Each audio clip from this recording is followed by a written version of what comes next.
Okay, അപ്പം നമുക്ക് ഒന്ന് ഓണാക്കാം.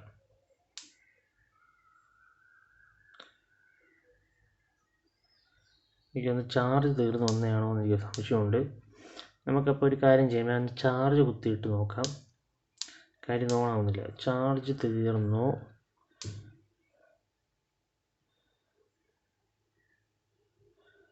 ഓണായിട്ടില്ല. ഓക്കെ, നമുക്ക് കുത്തിയിടാം. കുത്തിയിട്ടിട്ട് നമുക്ക് നോക്കാം. ഓക്കെ, ഞാൻ ഒന്ന് പോസ് ചെയ്യാം. നമുക്കപ്പം ഞാനിതിപ്പം 2 വീഡിയോ ആയിട്ടിടാം. അപ്പം അങ്ങനെ അതാണ് നല്ലത്. അപ്പം ഒന്നെന്ന് വെച്ച് കഴിഞ്ഞാൽ ഈ വീഡിയോയും പിന്നെ ഒന്നെന്ന് വെച്ച് കഴിഞ്ഞാൽ അത് പ്ലേ ചെയ്യുന്ന വീഡിയോ ആയിട്ട് നമുക്ക് 2 വീഡിയോ ആയിട്ട് നമുക്ക് ഇതിൻ്റെ അകത്ത് അപ്ലോഡ് ചെയ്യാം. അപ്പം ഇതിൻ്റെ നെക്സ്റ്റ് വീഡിയോ നിങ്ങൾ ജസ്റ്റ് ഒന്ന് കണ്ടു നോക്കിയാൽ മതി. അപ്പോൾ ഇത് പ്ലേ ചെയ്യുന്നത് എങ്ങനെയാണെന്ന് ഞാൻ ഇവിടെ കാണിക്കാം. ഓക്കെ, ഇതിപ്പം ബാറ്ററി ഇല്ല, അതുകൊണ്ട് 2 വീഡിയോ ആയിട്ട് നമ്മൾ അപ്ലോഡ് ചെയ്യാം. Okay, thank you. ഇത് കുഴപ്പമില്ല, നല്ലൊരു ഇതാണ്.